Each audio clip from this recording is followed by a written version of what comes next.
नमस्कार। आज हम एक हालिया बहुत बड़ी घटना पर थोड़ी गहराई से नजर डाल रहे हैं।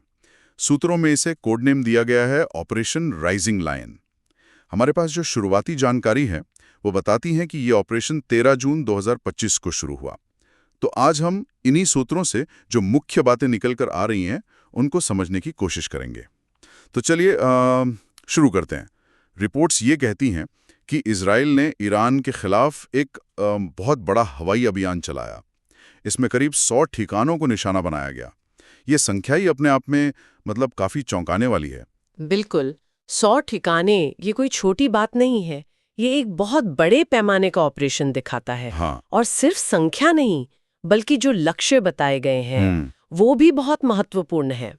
इनमें प्रमुख परमाणु सुविधाएं हैं, खासतौर पर नतांज और इस्फहान में।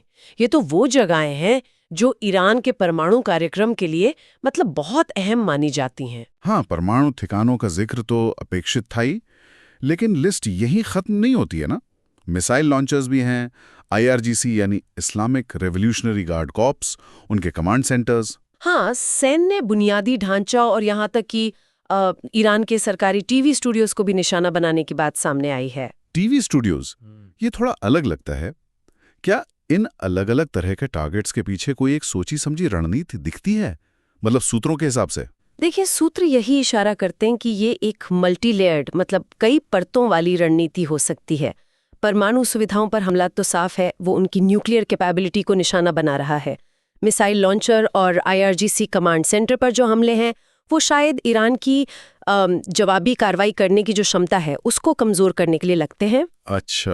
और जहां तक टीवी स्टूडियो जैसे लक्ष्यों की बात है, कुछ विश्लेषक मानते हैं कि ये शायद सिर्फ मिलिट्री नहीं बल्कि एक तरह का क्या कहते हैं इंफॉर्मेशन वॉरफेयर या मनोवैज्ञानिक युद्ध का हिस्सा भी हो सकता है। मतलब देश के अंदर कम्युनिकेशन और मनोबल को तोड़ने की कोशिश। ये दिलचस्प है कि कैसे इस सैन्य और मनोवैज्ञानिक दोनों पहलू साथ चल रहे हैं। और बात सिर्फ हवाई हमलों तक ही मतलब सीमित नहीं है। रिपोर्ट्स में मोसाद का भी जिक्र है, इजराइल की खुफिया एजेंसी। हाँ बिल्कुल, ये एक और अहम परत जोड़ता है इस पूरी कहानी में। बताया गया है कि मोसाद ने ईरान के अंदर से वो भी ड्रोन के जरिए कुछ तोड़फोड़ की कार्रवाइयां की। अंदर से ड्रोन से? हाँ, और इन कार्रवाइयों का खास मकसद ईरान की वायु रक्षा प्रणाली मतलब एयर डिफेंस सिस्टम और कुछ मिसाइल लॉन्चरों को पहले ही बेकार कर देना था। अगर ये सच है तो ये दिखाता है कि हवाई हमलों और जमीन पर जो इंटेलिजेंस ऑपरेशंस थे उनके बीच कितना गहरा तालमेल था, ताकि हवाई हमले ज्यादा असरदार हो सकें। तो इस पूरे ऑपरेशन का, जिसमें हवाई हमले भी हैं और ये अंदरूनी तोड़फोड़ की बातें भी हैं, इसका घोषित उद्देश्य मतलब ऑफिशियली क्या बताया गया है? इजराइल का जो आधिकारिक दावा है, जैसा सूत्रों में बताया गया है, वो ये है कि ये एक पूर्व निवारक हमला था, प्रीएम्प्टिव स्ट्राइक जिसे कहते हैं। प्रीएम्प्टिव, ठीक है। हाँ, और उनका घोषित लक्ष्य दोहरा लगता है।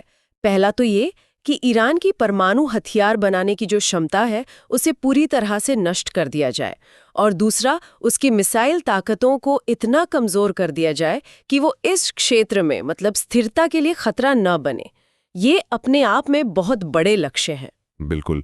और इन हमलों के नतीजों के बारे में क्या दावे हैं, क्या कुछ पता चला है? रिपोर्ट्स में ये भी दावा किया गया है, और ये ध्यान रखना बहुत जरूरी है कि ये अभी शुरुआती दावे हैं, इनकी स्वतंत्र पुष्टि होनी बाकी है। हाँ बिल्कुल, ये जरूरी बात है। हाँ, तो दावा ये है कि इन हमलों में आईआरजीसी के वरिष्ठ कमांडर मारे गए हैं, कुछ दूसरे टॉप के सैन्य अधिकारी भी, और ईरान के कुछ प्रमुख परमाणु वैज्ञानिक भी। अगर इन दावों में सच्चाई है तो ये ईरान के लिए, उसके सैन्य और वैज्ञानिक नेतृत्व के लिए एक बहुत बड़ा झटका होगा। तो अगर हम इन शुरुआती रिपोर्ट्स को समेटें तो एक बड़े पैमाने पर काफी सोचा समझा हमला दिखता है, जिसमें हवाई ताकत भी है, खुफिया ऑपरेशन भी शामिल हैं, और लक्ष्य साफ तौर पर ईरान की परमाणु और मिसाइल क्षमता पर हैं, और साथ ही नेतृत्व को निशाना बनाने के दावे भी हैं। बिल्कुल। यहाँ जो बात सबसे ज्यादा ध्यान खींचती है वो ये है कि ऐसी घटनाओं के बाद जो शुरुआती जानकारी आती है वो कितनी बिखरी हुई होती है और दावों और पलटा दावों से भरी होती है। परमाणु ठिकानों पर कितना नुकसान हुआ या हताहतों की सही संख्या क्या है, ये पता करना अक्सर बहुत मुश्किल होता है, खासकर तब जब दोनों पक्ष अपना अपना नैरेटिव, अपनी अपनी कहानी को आगे बढ़ा रहे हों। सही कहा। यह हमें याद दिलाता है कि ये स्थितियां कितनी जटिल होती हैं।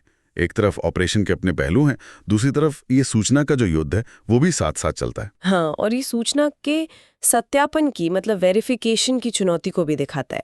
ऐसी सिचुएशन में सच क्या है और दावे क्या हैं, इनको अलग करना एक लगातार चलने वाली प्रक्रिया होती है। और ये हमें सोचने पर भी मजबूर करता है ना कि किसी भी ऐसे बड़े टकराव या घटना में शुरुआती शोर शराबे के बीच ज़मीनी हकीकत समझने में आखिर कितना वक्त लगता है, और कहानी समय के साथ कैसे बदलती है, कैसे स्थापित होती है। ये अपने आप में एक ऐसा पहलू है जिस पर आगे भी नज़र रखनी होगी।